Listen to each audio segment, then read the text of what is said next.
বৰ্তমান আমাৰ বিজেপি যিগৰাকী নতুনকৈ প্ৰক্ষেপ কৰিছে দিলীপ শইকীয়া ডাঙৰীয়া, তেখেতৰ যিটো মানে প্ৰচেষ্টা আমি আদৰণি জনাইছোঁ।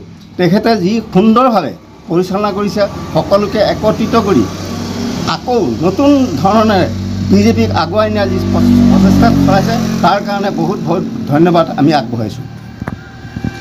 কৰ্মী দিলীপ বৰদলৈ, আৰু যেতিয়া খুব কম মানুহ আছিল বিজেপি কৰা কৰ্মী, একেবাৰে নাছিলে, সেইখিনি সময়ত তেখেতসকলে আমাক দললৈ আনিছিল। আজি তেখেত অকণ জাষ্ট বয়স হৈছে আৰু এখন দোকানৰ স্বত্বাধিকাৰী, লগতে ঘৰত মানুহ কম, সেইবাবে তেওঁ বেছিকৈ ঘূৰি ফুৰিব নোৱাৰে। আমি এখন সন্মান দিছোঁ, দিব বুলি তেখেতৰ ওচৰলৈ আহিলোঁ।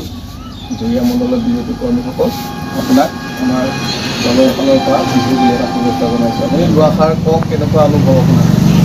আমি আগন্তুক যিটো আমাৰ পঞ্চায়ত নিৰ্বাচন হৈ আছে, কংগ্ৰেছৰ ভিতৰচোৱা যিটো অন্তঃকলহ লাগিছে, তাৰ পৰা বুজা যায় যে কংগ্ৰেছে মানে বৰ্তমান পঞ্চায়তত তেওঁলোকৰ কোনো আধিপত্য যেন বিস্তাৰ নকৰিব, তেনেকুৱা এটা পৰ্যায় দেখা পাইছোঁ।